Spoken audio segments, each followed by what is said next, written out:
Hola, hola, muy buen día. Muchísimas gracias por acompañarnos aquí nuevamente a Radio Gendaviani. Es nuestro segundo capítulo y tenemos pues el gusto de igualmente estar acompañados, haciéndonos anfitriones aquí, bueno, Daniel y yo, su servidora, tu psicoamiga Tania Espinosa. Y tenemos el gusto de haber podido coincidir con nuestro maestro Tenamastli, que en un momento más vamos a presentar y que, de quienes también van a escuchar y van a aprender. Así que de antemano prepárense para disfrutar este buen momento que vamos a estar con Tena, con Daniel y conmigo. Y bueno, bienvenidos. Vayan preparando su frutita, cafecito, palomitas, agua, lo que quieran. Y empezamos con esta entrevista. Muy bien. Pues, maestro Tenamastli, un gusto tenerlo acá. Usted es el autor del libro El Moyocoyatzin y además también sabemos que usted ha sido dirigente, ha ocupado un cargo muy importante en el movimiento confederado y pues nos gustaría que pudiera comentarnos un poco, a grandes rasgos, usted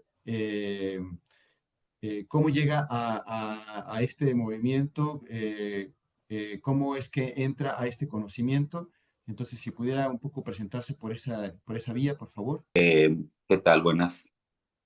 Pues no sé si sea un gusto o sea una desmañanada, ¿no? Pero bueno, vamos a tratar de contestar las preguntas que sean interesantes, ¿no?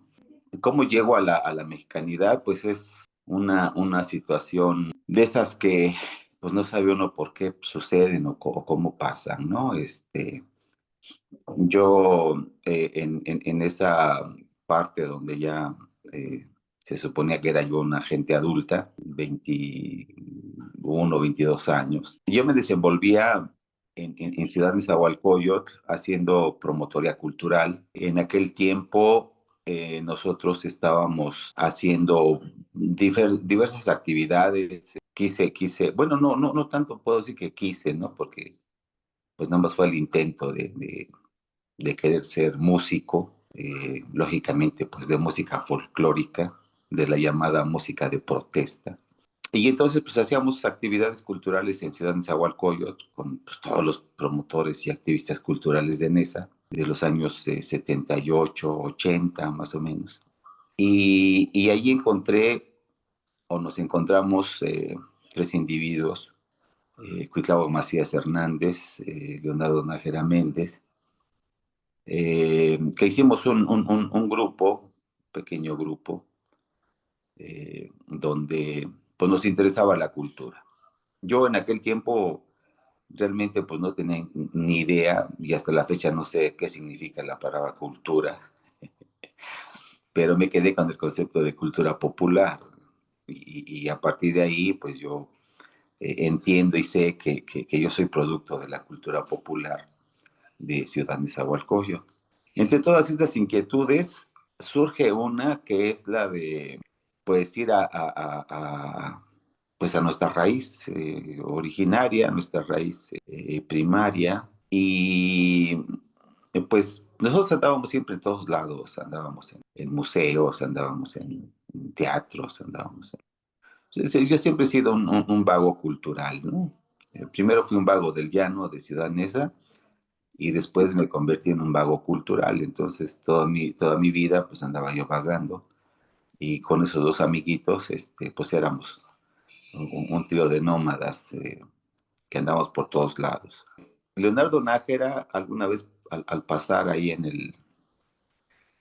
el Zócalo de la Ciudad de México, se detuvo a escuchar pues, el mensaje de los danzantes de aquellos años, de los 1980 más o menos.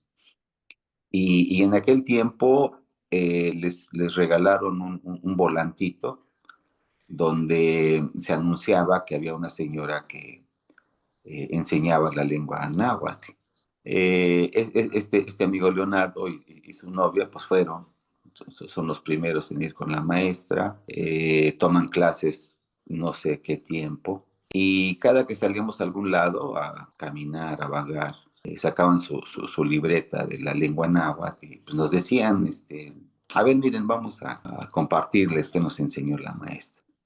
Pues la verdad no sé cómo, pues ellos se convencieron, se autoconvencieron, pero Cuitlavoc Macías y yo no hicimos eco al llamado. Pasaron algún tiempo y nos insistían a que fuéramos a conocer a la señora.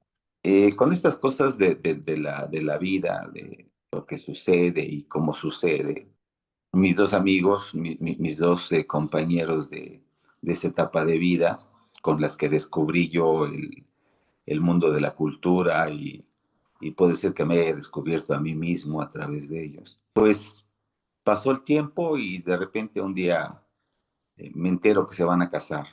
Había habido problemas entre nosotros, algunas diferencias de los amiguitos y se alejaron ellos un rato y luego me entero pues, que se van a casar el mismo día. Y se suponía que uno no sabía que el otro se iba a casar. Pues yo ahí, como decíamos en aquel tiempo, como perro abandonado, pues no sabiendo con quién ir, si con este o con aquel, porque los dos, pues fueron mis amigos, muy entrañables, ¿no? Unos amigos que valió la pena encontrar en este camino. Y entonces, así como de la nada, pues me quedé sin mi manada, me quedé sin mi tribu, me quedé solito. Ellos se casaron y pues ya saben lo que pasa cuando la gente se casa. Ustedes no se vayan a casar tan pronto, aguántense otro rato. Y de repente, bueno, pues ya me quedo solo otra vez, me quedo sin tribu, me quedo sin grupo. Y me acuerdo de la señora, me acuerdo de que ellos pues eran nacidos a ir a la clase con la señora. Y pues decido ir a ver a la señora y dije, pues, como decía mi papá, ¿quién quita? Y que ahí me encuentre a Leonardo, ¿no? Y a su novio. Algo muy curioso que me sucedió es que yo a la señora la conocí en sueños. Antes de ir a verla, la conocí en sueños.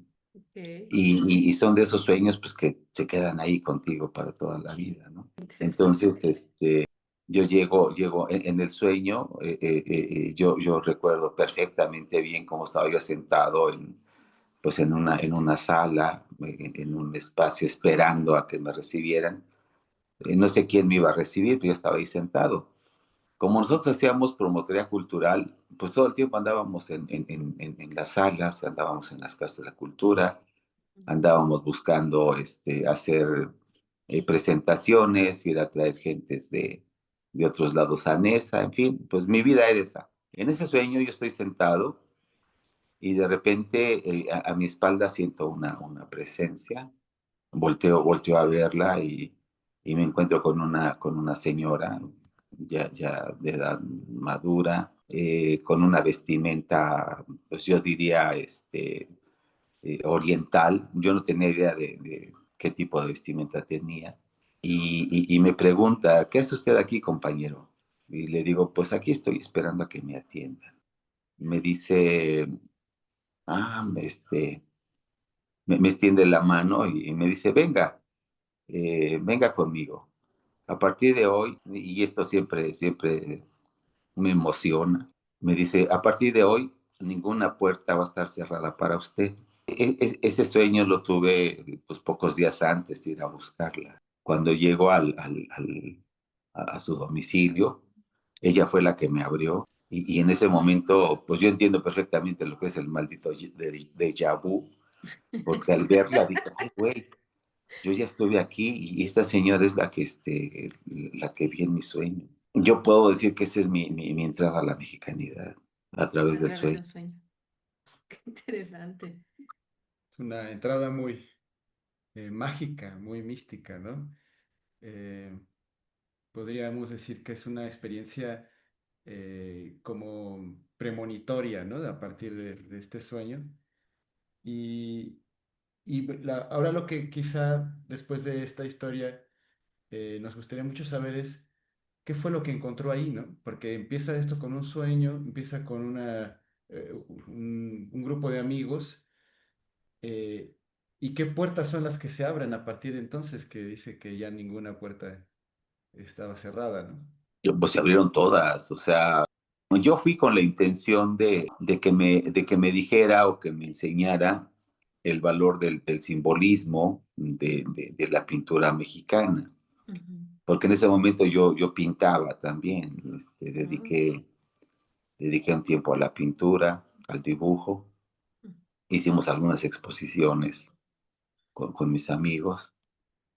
Y entonces, en algún momento, pues yo me pregunté, bueno, conozco algo de la simbología de la pintura europea, pero ¿cuál sería la simbología que yo pintara en mi pintura, en mis cuadros, para decir, pues, que es mexicana? Esa fue mi intención con la que yo llegué a, ujú, a buscar a esta señora. Y de alguna manera lo que siempre sucedió, lo que siempre me dijo fue que aprendiera yo la lengua y con la lengua iba yo a aprender la filosofía y con la filosofía iba yo a aprender a leer los documentos, ujú, a entender los simbolismos. Entonces, a partir de ahí, pues todo lo que yo quisiera hacer o todo lo que yo hacía, pues se me hacía más fácil porque ujú, ya mi objetivo de vida pues era entender el simbolismo de la pintura mexicana para luego plasmar yo mi propia expresión.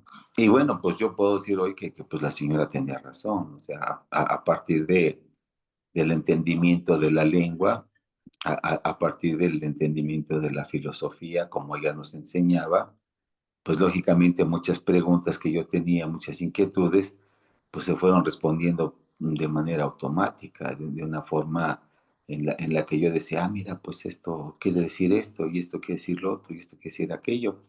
Y llegué al punto de dejar de pintar, por ejemplo. mm, O sea, yo dije, bueno, si andaba buscando yo una forma de expresión a través de la pintura, pues ahora me doy cuenta que mi forma de expresar pues es más a partir de la lengua, a partir de la ujú, oralidad. claro, Y con eso, pues yo tuve una vida cultural muy, muy, muy, muy intensa, muy dedicada. Eh, Fuimos los primeros pintores de Ciudad Nezahualcóyotl en salir pues a la Ciudad de México. Podríamos decir que éramos así como una especie de fenómeno extraño cultural, porque pues ¿y a poco los de Nesa pintan? Pues si ahí nada más matan, y violan y roban, y es lo peorcito de la ciudad. Y no, o sea, nosotros hicimos una actividad cultural muy, muy intensa durante ujú, los 10 años. Y entonces cualquier cosa que pidiéramos nosotros, pues algo así como que pues no lo concedían, ¿no? Por ejemplo, una vez les digo, vamos al Festival Cervantino, les digo a mis amigos, vamos a hacer una exposición itinerante en Guanajuato. Estás loco, güey, pues ¿cuánto nos va a costar, no? ¿Cuánto va a salir el viaje? Nada más 2, 3 días a Guanajuato.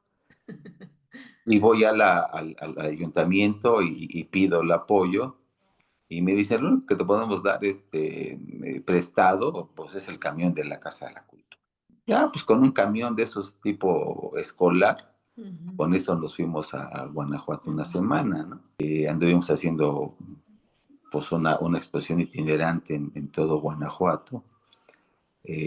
Lógicamente corriendo los gastos por nosotros. El chofer del autobús era un amiguito de los tiempos del fútbol. Entonces, pues, maravillado el chavo con nosotros, ¿no? Y bueno, pues así es como digo yo que pues las puertas se me abrieron porque a partir de ahí mi vida cultural pues entró en otro ámbito, en otro nivel, en otra propuesta, en otro tipo de descubrimientos. Y pues hasta la fecha sigo en eso, ¿no? ¿Y qué conocimientos fue los que empezó a adquirir a partir de entender la lengua náhuatl, maestro? Porque además también sabemos que usted ha tenido otros maestros, no solamente a esta maestra que nos comparte, ¿no? Bueno, principalmente yo creo que con la maestra Scalotzin lo que entendí o lo que ella me dio, pues fue eso que llamamos conciencia, porque, por ejemplo, el hecho de que nosotros vivimos en México, vamos a Chapultepec, vamos a Tacubaya, vamos a Coyoacán, vamos a las caminatas al Iztaccíhuatl, vamos a Popocatépetl, ¿no? Comemos guajes, comemos chile, comemos tomate, comemos todo. Y dices tú, güey, pues eso lo entiendes en una parte de tu cerebro, pues porque ya se hace de manera consensada, ¿no? Pero cuando llegué con la maestra y empecé a entender un poco el significado de esas palabras, de entender, por ejemplo, una palabra tan sencilla y tan simple y cotidiana en mi casa. Mi abuelita era del estado de Oaxaca. Y entonces ella relataba que en su pueblo, cuando ella era niña, ahí en su pueblo hablaban mexicano, decía ella, hablaban mexicano. Entonces todos los instrumentos de cocina y muchos de los guisados, pues están en mexicano. Pásame el chilmole, decía ella, ¿no? Le dabas el chilmole. Pásame el molcajete, pásame el metate. Les voy a hacer un pinole. Y dices tú, vivimos de una manera inconsciente lo que conscientemente tendríamos que estar viviendo. Entonces, cuando la maestra Scalozzi nos hablaba de procesos mentales, que tenemos que tener cuidado y atención a nuestros procesos mentales, pues yo tuve esa posibilidad de empezar a poner atención a ese tipo de cosas, ¿no? Entonces, yo creo que lo más trascendente del aprendizaje de la maestra, pues fue darme cuenta del valor de la palabra, lo que vale una palabra, lo que pesa una palabra, lo que expresa una palabra, lo que significa una palabra. Entonces, a partir de ahí, todo lo que ella decía, pues era para mí una revelación, porque además mi vida cultural pues nunca llegó a ese nivel de comprensión, a ese nivel de profundidad. O sea, prácticamente en mi vida cultural pues era decir que cantábamos a Violeta Parra, ¿no? Porque ese era nuestro repertorio. Y entendíamos pues que era una mujer que pues tiene su historia y el movimiento chileno y andábamos ahí apoyando las huelgas y a los sindicatos y las marchas, pero lo hacemos de una manera inconsciente. O sea, lo hacemos así como que, pues vamos a la bola y vamos a marchar y vamos a... Pero no vas realmente con una preparación, como cuando te detengan y te preguntan, bueno, ¿qué haces aquí? ¿Por qué estás Claro. aquí? ¿Para qué estás aquí? ¿Qué significa?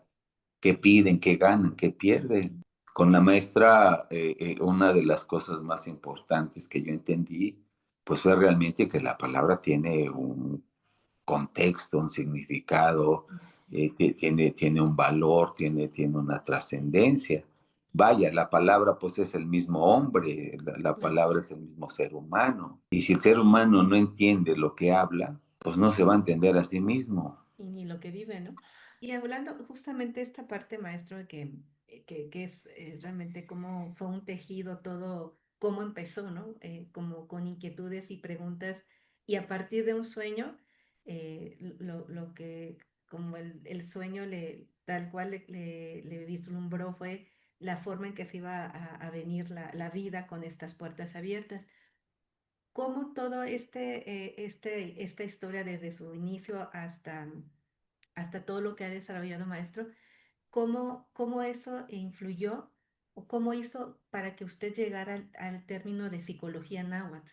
¿Cómo es toda esta experiencia, los maestros que ha tenido, incluso estas amistades, esto que usted decía de ser un vago cultural, lo llevó a crear esto de psicología náhuatl? ¿Cómo llega hasta ahí, maestro? Pues es una historia de vida. Y mi vida en la vagancia cultural, yo puedo decir que ya son 40 años. O sea, ¿cómo llegué a esto que estoy haciendo? Pues a través de 40 años. Y cómo fue no es que yo lo haya descubierto, el concepto del libro de psicología náhuatl, el Moyocoyatzin, en primera instancia tuvo la intención o fue escrito con la idea de vender un producto que pudiera darle a la gente una visión de una salud integral. cuando me suceden cosas extrañas, cosas raras, ¿no? Cuando íbamos a mis actividades culturales de primera instancia, la gente nos pedía una hojita. Cuando empecé a dar mis pláticas, mis charlas, la gente llegaba y me decía, oye, ¿y eso que hablaste lo tienes escrito? Pues no, no puedes regalar, pues es que no lo traigo. O sea, si tú quieres, pues si quieres grábame o si quieres escríbelo, pero pues no lo traigo, no traje el guión. Entonces, a partir de ahí surge la necesidad de que yo debo escribir, debo registrar para que cuando la gente me pida algo, pues cuando menos ahí, pues ahí está la hojita, ¿no? Te la regalo. Empecé a escribir y luego surgió por ahí la idea de escribir poesía. Cuitláhuac Macías, un super poeta, desde que yo lo conocí ya era poeta. Y bueno, pues nos sentábamos a escribir, escribíamos, comentábamos, y algo que fue pues porque sí fue un limitante para mí, el hecho de enseñarles mis escritos y todo el tiempo corregirme la maldita ortografía. Yo nunca aprendí a escribir español o castilla, ¿no? Y cuando vi la necesidad de presentar mis documentos, de leerlos y enfrentarme a la crítica, y luego va a venir la cuestión de la maldita ortografía, pues sí me escondía yo, la verdad sí me escondía porque pues sí me daba pena que pues este güey escribe y no sabe escribir. O sea, pues no mames, güey. Entonces, yo tengo que agradecerle a Cuitláhuac, a Macías, que ellos son los que me ayudaron en esa parte de poder escribir más o menos y que me entendieran, ¿no? Entonces, en esa parte, yo registro muchas cosas, las pongo ahí en mis libretitas. Ahora ya no escribo, ¿no? Pero antes tenía mis libretitas. Y, y cuando viene esta parte de tener algo para, pues al menos dejar el registro, me encuentro con muchas cosas, ¿no? Con muchas notitas ahí. Y entonces hago una especie de compendio, siguiendo la idea de que, pues, escribir. Entonces empiezo con, pues no sé con qué haya yo empezado, ¿no? A decir, pues voy a escribir sobre matemáticas. Bueno, pues a ver, está el maestro David Esparza y saco las notas que me parecen interesantes de las matemáticas y llego a un punto donde me encuentro, pues que ya no puedo avanzar. Dije, no, pues a lo mejor no es por aquí. Tomo otro documento sobre la filosofía y lo avanzo y llego a un punto donde ya no puedo avanzar. Entonces, el Moicoyacin es eso, son documentos que pretendieron ser un documento particular, pero que no supe cómo desarrollarlo. Y no supe cómo desarrollarlo porque al final de todos los documentos llegaba yo al encuentro del ser humano. Chinga, y eso pues sí me extrañaba porque yo decía, pero ¿cómo? O sea, esto me llevó al mismo plano, esto me llevó al mismo pensamiento, esto me llevó a la misma perspectiva. Todo llega al ser humano. En aquel tiempo, pues uno anda buscando los toroides y anda buscando las puertas mágicas y las cuevas y las plantas medicinales y todo ese rollo, ¿no? Como que todo este mundo lo tenemos que borrar y tenemos que hacer otros mundos para luego regresar a este mundo. Entonces, qué ridículo, güey. Pues si ya estoy en este mundo, ¿para qué lo voy a borrar y luego regresar a este mundo? Entonces, hago ese concepto y digo, bueno, pues voy a presentarlo como un documento integral para que la gente logre su salud física, emocional, psíquica, espiritual, matemática, cósmica y lo que ustedes quieran, ¿no? Y así con el legajo voy en aquel tiempo estaba yo dando un taller de musicoterapia en la Universidad de Chapingo y le presento este documento al maestro Castellán y después de que lo revisó me dice, ponle psicología náhuatl. O sea, yo no soy el creador, yo no soy el que visualizó, el que se dirigió al concepto de psicología náhuatl. fue el maestro Castellán. Y entonces yo dije, hasta la fecha sigo diciendo, pues no mames, güey, pues yo no soy psicólogo, ¿cómo voy a escribir sobre psicología si yo no soy psicólogo? ¿No? O sea, de alguna manera, esto de abrir puertas, cualquier puerta que yo quiera abrir, pues me mete en broncas. Pues sí, me mete en broncas porque de repente, bueno, este documento lo escribo ya muchos años después de que fallece el maestro Shalpa, también después de que ya está cerca de su partida la maestra Maida, la maestra Scalotzin, y pues ya tengo ahí el legajo, ¿no? Ya tengo ahí todo este compendio. Del maestro Shalpa sí logro tener alguna idea, porque él sí lo manejó así, de la psicología náhuatl. De hecho, el concepto del Tezcatlipoca-Teopancalco, literalmente dice Shalpa que esa es la escuela donde se enseñaba a la gente pues, los procesos mentales de Anáhuac. Pero hasta ahí me dejó, o sea, no me dio más. No me entregó el libro 1, 2, 3, el ABC de la psicología. Ahora yo entiendo, a partir de lo que me dijo la maestra Mayra, yo entiendo que el Tonalama pues es un estudio de lo que puede ser la conducta del ser humano. Entonces, si nosotros vamos a empezar a trabajar esta parte de la psicología náhuatl, pues lo primero que hay que hacer es estudiar el Tonalama. Pues eso yo lo sé hace 30 años, ¿no? Y entonces ahora pues te encuentras con que todos hacen Tonalama. Entonces dices, puta, como que entonces esto se deterioró en vez de haber ayudado a conformar una estructura que pudiera realmente servir. ¿Por qué? Porque si nosotros pasamos por el tamiz del conocimiento del Tonalámatl y de lo que se supone que el Tonalpouki debe hacer, el Tonapolki debe ser una gente integral, una gente honesta, una gente que no engañe. Y cuando ves la conducta de algunos tipos que hacen Tonalama, dices, pues ¿dónde está el conocimiento, güey? Aplicado? Porque lo importante para mí, lo que yo aprendí con la maestra Scalozzi, es que el conocimiento tiene que aplicarse. O sea, información, tu cerebro puede acumular no sé cuántos millones de megabytes de información. Pero pues ese no es el chiste, porque esa es la capacidad del cerebro. Lo importante es cómo aplicas esa información. Y aplicar la información en el concepto de la psicología náhuatl, pues es el autoconocimiento. O sea, tú quieres hablar de psicología náhuatl, pues qué tanto tienes conocimiento de ti mismo.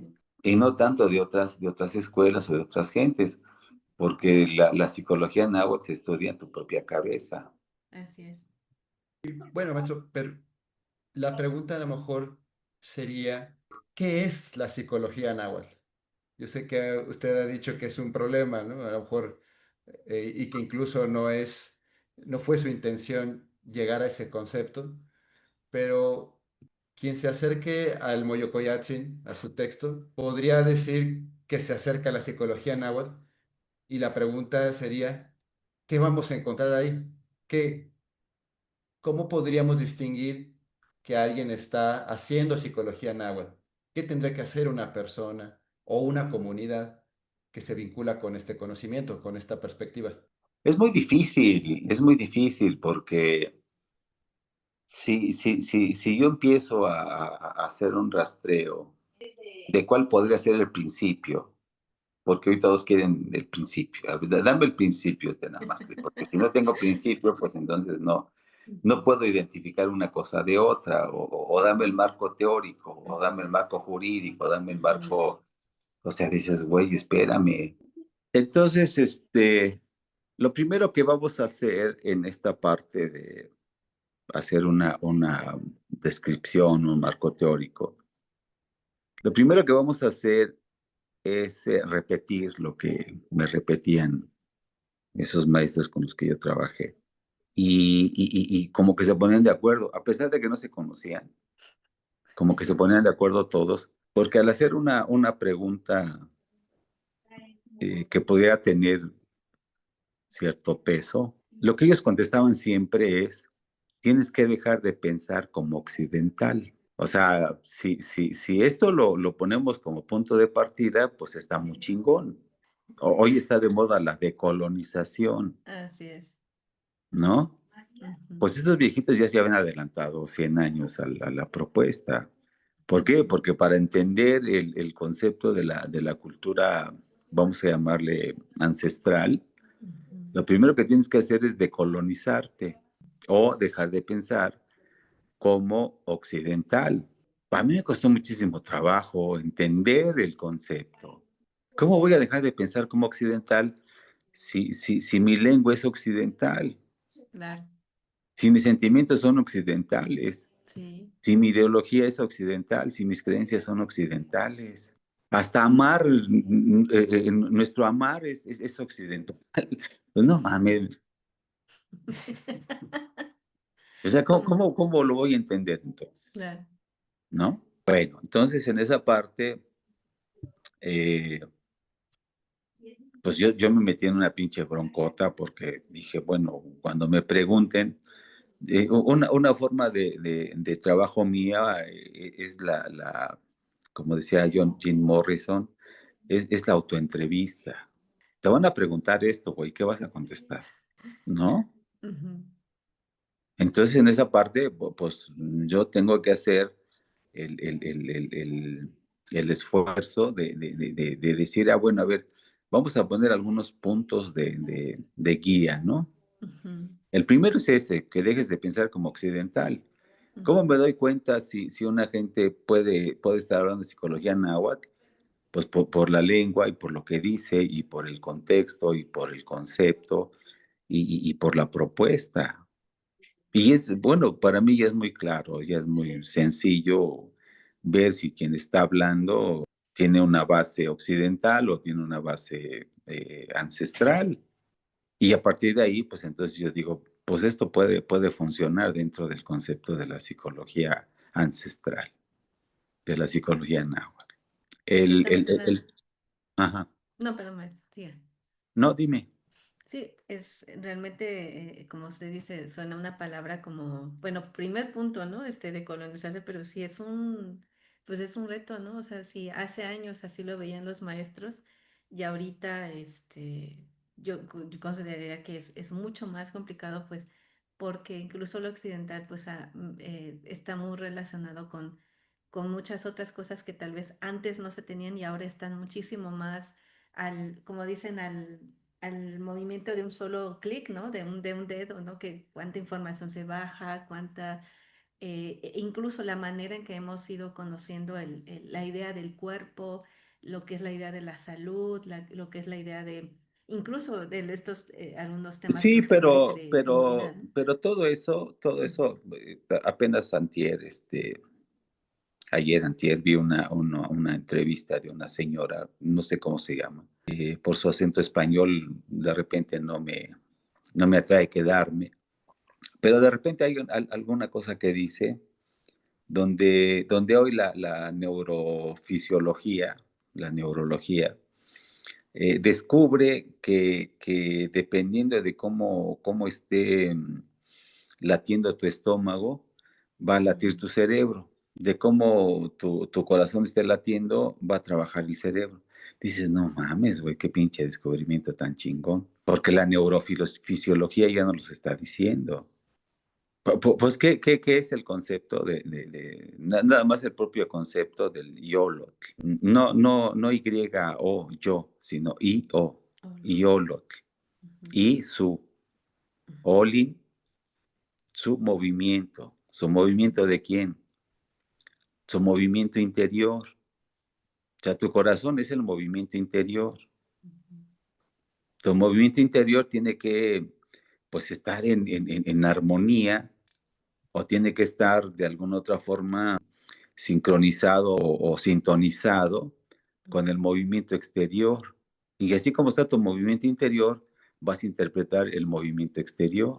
Si tu movimiento interior está alterado, pues todo tu movimiento exterior está alterado. Entonces, en esa parte, para mí es muy difícil encontrar ideas muy avanzadas en el mundo moderno. Claro. y más tratándose de este concepto del ser humano. Entonces, en esta parte, cuando me preguntan o me dicen cuestiones así, donde la cientificidad nos tiene aplastados, yo digo, pues no, güey, o sea, hay que utilizar la cientificidad para decir, pues esto esto lo hace el cuerpo humano sin necesidad de que lo descubras. Y entonces viene perfectamente a colación el concepto, pues deja de pensar como occidental. Si dejas de pensar como occidental y pases el pensamiento occidental por el pensamiento ancestral, vas a ver que ahí estamos en nivel. Y que estamos en nivel porque estas culturas ancestrales le dedicaron toda su vida, todo su tiempo. ¿Qué te gustan? ¿3,000 años, 5,000 años, 10,000 años, 20,000 años del estudio al ser humano? Ujú. La psicología náhuatl, yo diría, pues es el estudio del ser humano en todas sus fases. Cómo piensa, cómo siente, cómo cree, cómo actúa, cómo crea, cómo desarrolla, cómo planifica. Pero si a ti te enseñaron a planificar de manera occidental, pues ten seguro que tu resultado va a ser occidental. Así es. Y se podría pensar fuera de Occidente eh, desde el español. Es decir, la pregunta es, ¿tenemos que volver a las lenguas originarias? No, no, no. O sea, yo entiendo que todas las culturas antiguas, y fíjate qué interesante, cuando nosotros entendemos el español como tal, encuentras una riqueza tremenda también. O sea, el concepto de la lengua española como tal y su riqueza, su belleza, su profundidad, es como cualquier otra lengua antigua. Pero más todavía porque esta lengua, este lenguaje de Castilla para acá, es un lenguaje que recoge lenguas milenarias también. Cuando yo llego a ese nivel de comprensión del lenguaje, yo puedo decir que el español es una lengua de liberación también. Ujú. Pues la estamos utilizando ahorita para introducirnos a la lengua náhuatl. Y nos estamos comunicando en español. Y las ideas libertarias y las ideas de supresión y de revolución, pues las entendemos en español, güey, pues utilicémoslo entonces. Claro. Aquí lo interesante es la forma en cómo lo haces. Otro punto para desarrollar, para plantear quizás alguna diferencia de la lengua náhuatl, de la psicología náhuatl, es que mientras en Europa el conocimiento se hace particular, aquí en Anáhuac el conocimiento es general. Y entonces en esta parte, rastreando por ahí alguna idea, alguna inquietud, sobre qué es la filosofía, pues te lees un tomo de 800 páginas para que al final te diga que la filosofía pues no es filosofía. Y dices, no mames. Entonces, qué diablos fue lo que leí? ¿O para qué me sirve la filosofía? Ujú.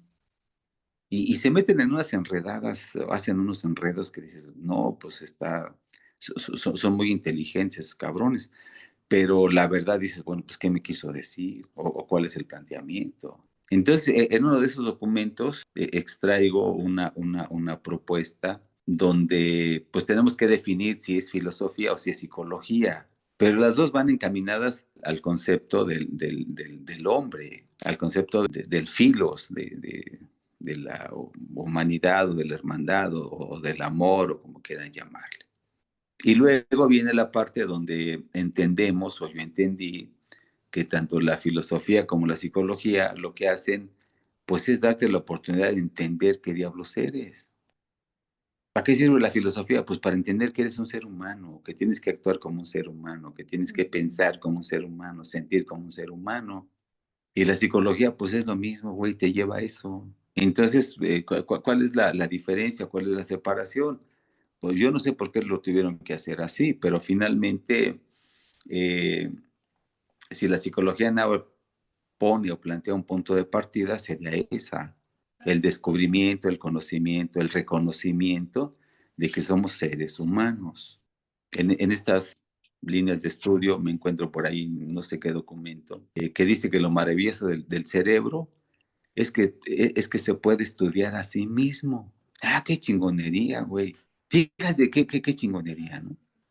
Bueno, pues entonces la psicología náhuatl tiene ese principio, que se dio cuenta de que el cerebro es el único órgano del cuerpo humano que se puede estudiar a sí mismo. Entonces, cuando encuentro por ahí, hace muchos años, el concepto de la hominización, ese concepto a mí me voló la cabeza, ¿no? Es la hominización. Ya cómo se hizo el ser humano. Y cómo después de tantos miles de años llegó al planteamiento de que el ser humano pues debe ser esto, Ujú. debe actuar de esta manera. Por eso se hicieron tantas normas y tantas leyes y tantas Ujú. cuestiones para que el ser humano se norme con eso. Pero como de repente muchas ideas originarias, muchas ideas de trascendencia fueron utilizadas para sometimiento de otro ser humano, Claro. pues ahí se echó a perder todo. Entonces, si nosotros entendemos que la idea no tiene que someter al otro, dejas de pensar como occidental. O sea, lo central es el sometimiento, Pues la sí, liberación. Por eso ¿cómo te lo someten? central, ¿Cómo te sometieron de niño? Pues con el coco, con el diablo, con la bruja, con la Con la, llorona, con la con chancla. Dios. Y claro, no puedes hacer nada porque Dios te está viendo. No te puedes masturbar porque Dios te está viendo. Sí. O sea, un aporte valioso que me dejó la maestra Maida, que también era una gran psicóloga, sin decir que era psicóloga, fue enseñarnos que el pueblo mexicano ha estado sometido a través del miedo. Vivimos en una sociedad de miedo. Tenemos miedo de nosotros mismos, imagínate. eso haría mucho sentido con el hecho como está escrito en su texto, de que la psicología náhuatl es una psicología para la liberación. Eso sería entonces la parte decolonial también.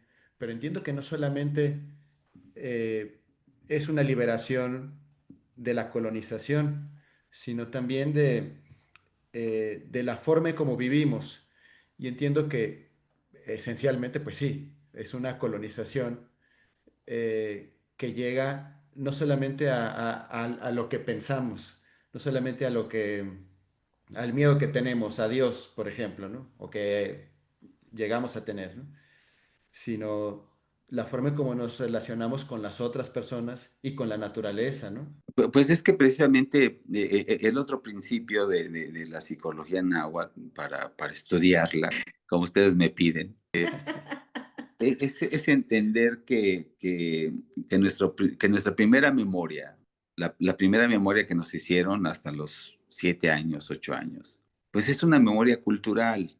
Dime qué tipo de cultura tienes, te voy a decir qué tipo de vida llevas. Y entonces la chamba que se plantea hace 20 años es que tenemos que desaprender. Pero ¿qué voy a desaprender? ¿A comer? No, güey, tienes que desaprender de cómo comes para que comas bien. Tienes que desaprender de cómo respiras para que aprendas a respirar bien. Ese es el concepto de desaprender, que lo hagas bien o que lo hagas conforme al hecho de que tus actos, tus acciones no vayan en contra de tu cuerpo, de tu Claro. integridad, de tu ser. Y esto me lleva a otra pregunta, maestro. Algo que hemos aprendido de usted es eh, a revisar estas, eh, como les fueron llamadas, entidades anímicas, el Ijillot, el Teyolí, el Tonali, y que pues los frailes que tomaron nota sobre estos conceptos en lengua náhuatl, pues les dieron este nombre, ¿no? De entidades anímicas.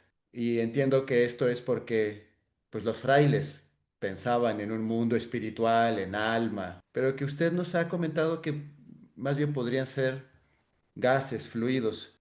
Esto que también sería una mirada no occidental, podría ampliárnosla y comentarnos cómo es esto de que estas supuestas entidades anímicas podrían ser más bien gases o fluidos. Pues es que no son otra cosa. O sea, si dejamos de pensar como occidentales, nos vamos a dar cuenta de que nosotros somos el universo porque pues estamos hechos por universo. Y el universo en primera instancia pues está hecha por gases. Cuando nosotros vamos todavía más allá o cuando encontramos, yo afortunadamente tengo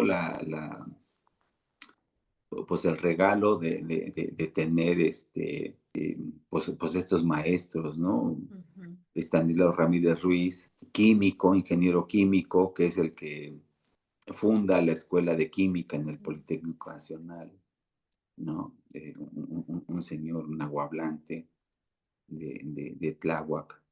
Pues su nivel cerebral era pues, interesante, ¿no? Desde la perspectiva de que era nahuablante y de que pues es el primer fundador de la Escuela de Química en México. Dices, Ujú. pues no era cualquier cosa. No era el viejito de la montaña que me enseñó y me dijo y me dibujó y me trajo y me dio plantas de poder. O sea, no, güey, pues era un científico y un científico de nivel pues, mundial, de nombre mundial. Entonces, este señor, como químico, como nahuablante, como depositario de saber tradicional, al momento de querer explicarnos cómo es la visión del mundo náhuatl, cómo es la visión de eso que queremos más allá. Él nos lleva hasta esa parte donde hay 3 gases primordiales. Y si esto lo planteo de entrada, pues este güey está loco. ¿De dónde los antropófagos y de dónde los salvajes iban a plantear que hay 3 gases primordiales que se llaman Quetzalcóatl, que se llaman Huitzilopochtli, que se llaman Tezcatlipoca? Pues no cabe, en nuestra mentalidad occidental no cabe. Pero los 3 primeros gases o los gases primordiales con los que se desarrolla lo que hoy somos como seres humanos, pues la cultura náhuatl así les nombró. Ahora quieres cambiarlos, pues no sé, ponle carbono, hidrógeno, oxígeno. Y que justo esto me lleva a esta parte de la memoria en lo que usted constantemente nos dice, maestro, que es, pues es el hecho de recordar y saber, pues justo de qué estamos hechos y de qué venimos, porque nos dice, años, miles de años han sido los mismos químicos con los que está formado toda la vida, pero lo único que realmente puede cambiar en ese sentido o que se va a modificar, pues son tus creencias. Y, y creo que justamente ahí está parte de lo que es la tarea quizá a lo que invita la psicología náhuatl, el de conocerse, pero justo ese conocerse implica esta otra parte de saber, de conocer los movimientos y por eso me parece que lo que usted comenta que es una experiencia integral es porque te lleva al dominio, al conocimiento del cuerpo y como usted decía, pues no se trata de controlar nada, sino de saberlo conocer y en el momento en que lo conoces lo puedes regular. Me acuerdo mucho que usted nos hacía esta analogía de una computadora, ¿no? Como el cerebro, una máquina muy integral, muy compleja y es al menos saber qué botón mueve qué cosa, ¿no? Pero si uno no es capaz de mirar eso y como siempre el poder desarrollar el foco hacia dónde tú vas, hacia dónde va tu atención, pues eso es una parte importante también del conocerse uno mismo. Y por supuesto que es una tarea, bueno, a mí me parece que es lo que va poniendo la psicología náhuatl. Bueno, pues el asunto es que cuando llegamos al descubrimiento, porque yo ahora entiendo la necesidad del mexicano actual de querer ser el primero en todo. Ah, yo soy el primero en descubrir que hay que hacer una carrera a Huitzilopochtli. Yo soy el primero que hizo un huevo con 3 patitas. Yo soy el primero. Y antes me molestaba mucho que la gente se pusiera en primer plano. Cuando tú dices, el fuego nuevo, pues el fuego nuevo nada más tiene un inicio. Hoy agarras tus palitos y hicimos el fuego nuevo. Pues no, güey, el fuego ya está ahí, ¿no? Lo que estamos haciendo es descubrir, yo descubro. El descubrimiento personal es lo que hace que te quede ahí tu registro. Lo que tú descubres difícilmente se te olvida. Entonces, en esa parte, el concepto del autoconocimiento, pues es eso. Y no es así como que de manera automática, sino son Claro, procesos. La meditación eh, de otras culturas, pues debe servir para eso. Lo primero que haces es aprender a respirar. ¿Por qué? Pues porque si no respiras te mueres, güey. sí, sí, O sea, un pequeñito que acaba de nacer y no aprende a respirar, pues se muere. Y nosotros ya gente adulta, si no aprendemos a respirar, pues perdemos el equilibrio, perdemos la salud porque no claro, estamos respirando bien. Pero como esto hoy pareciera cosa de locos o pareciera cosa de sin importancia, pues vamos al curso de meditación y pues ni siquiera nos dimos cuenta de la importancia de respirar bien. así es. ¿Por Y qué? Pues porque no le damos esa importancia, porque para nosotros no tiene esa importancia, cuando tendría que ser uno de los primeros elementos del autoconocimiento, de aprender a respirar. claro, Para que puedas hablar, pues tienes que tener un cierto control de tu respiración. Maestro, y otra pregunta. ¿Qué tendría que hacer una persona o un grupo o una comunidad para decir estamos haciendo psicología náhuatl? ¿Eso existe? ¿Eso tiene sentido? Pues ya lo dije, pues si las comunidades mantienen el concepto de resistencia, entendido bien, o sea, resistir no es el hecho del famoso concepto del guerrero, que tiene que ser un bambú flexible, porque ujú, si lo empujas se dobla, pero no se quiebra. O sea, no, güey, resistirte a no hacer, resistirte a no pensar como quieren que pienses. Yo me resisto a, pero ahora lo vamos a hacer ya de manera consciente. ujú, No para evitar que me quiebren o para evitar que me desaparezca, sino para entender pues que yo estoy resistiendo el embate, por ejemplo, decía el maestro Shalpa, en los 1986, 87, el embate neuroquímico que está sufriendo la sociedad mexicana. Pues cuando me dijo esto, yo no entendí ni madre, güey. Un embate neuroquímico. Y, güey, ¿y eso qué chingas es? Ah, pues solamente un día que estábamos echando Bacardís con cola, me dice, este es el embate neuroquímico. Ah, chinga. Pues sí, güey, ese es el embate neuroquímico. ¿Qué te están dando en el Bacardí? Pues te están dando mercurio. ¿Y qué es el mercurio? Pues es un cancerígeno. Y lo estás acompañado con Coca-Cola, güey, porque si no, con otro refresco no sabe igual. ¿Y qué estás claro, tomando ahí?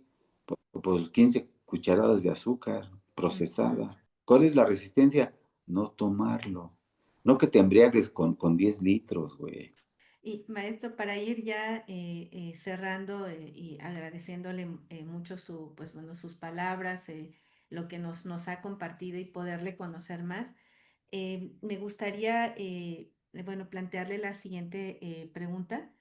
Si usted pudiera conversar con su yo, ¿no? Como de hace 20 años, em, ¿usted le diría algo nuevo o qué es lo que usted le expresaría sobre todo este camino que ya haya recorrido? O sea, el Tena de esta época al Tena de hace 20 años, qué le diría? ¿Qué le compartiría? Pues difícilmente yo podría decirle algo, porque la vida no se controla, no se planifica, Ujú, no resulta de esa manera. Y más cuando nos damos cuenta, por ejemplo, de que el ser humano, el cuerpo humano, pues es un ser social. Entonces imagínate, por ejemplo, esta pregunta me resuena porque no tiene mucho que uno de mis hermanos, de los más jóvenes, me dice, oye, güey, ¿y tú cómo te escapaste de la banda? ¿Cómo fue que te saliste de todo eso y no terminaste como la mayoría de ellos? Entonces, pues, si me pides que yo te dé el ABC de cómo salirte de la banda y cómo salirte del entorno, le digo, pues no te lo puedo decir, güey, porque pues no lo hice de manera consciente.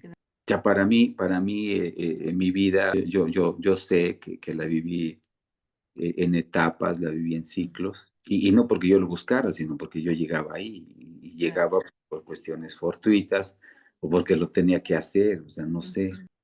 Yo a lo mejor, si quisiera decirle algo a ese individuo de hace 40 años, pues a lo mejor es que pues le agradezco que se haya dado la oportunidad, que se haya dado la libertad, Claro.